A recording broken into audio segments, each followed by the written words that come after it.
شروع اللہ کا نام لے کر جو بڑا مہربان نہایت رحم والا ہے۔ جب سورج لپیٹ لیا جائے گا اور جب تارے بے نور ہو جائیں گے اور جب پہاڑ چلائے جائیں گے اور جب بیاہنے والی اونٹنیاں یوں ہی چھوڑ دی جائیں گی اور جب وحشی جانور جمع کیے جائیں گے اور جب سمندر آگ ہو جائیں گے اور جب روحیں جسموں سے ملا دی جائیں گی اور جب اس بچی سے جو زندہ دفنا دی گئی ہو پوچھا جائے گا کہ وہ کس گناہ کے سبب قتل کر دی گئی، اور جب اعمال کے دفتر کھولے جائیں گے اور جب آسمان کی کھال کھینچ لی جائے گی اور جب دوزخ کی آگ بھڑکائی جائے گی اور جب بہشت قریب لائی جائے گی،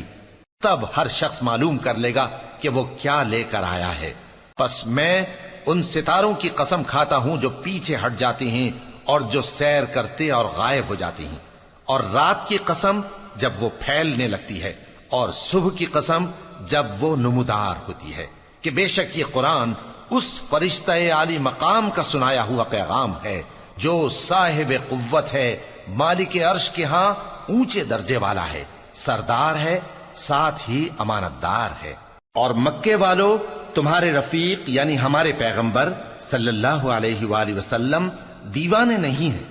اور بے شک انہوں نے اس فرشتے کو آسمان کے کھلے کنارے پر دیکھا ہے، اور وہ غیب کی باتوں کے ظاہر کرنے میں بخیل نہیں، اور یہ کسی شیطان مردود کا کلام نہیں ہے۔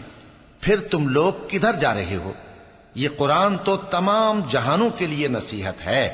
یعنی اس کے لیے جو تم میں سے سیدھی راہ چلنا چاہے، اور تم لوگ کچھ بھی نہیں چاہ سکتے مگر وہی جو اللہ رب العالمین چاہے۔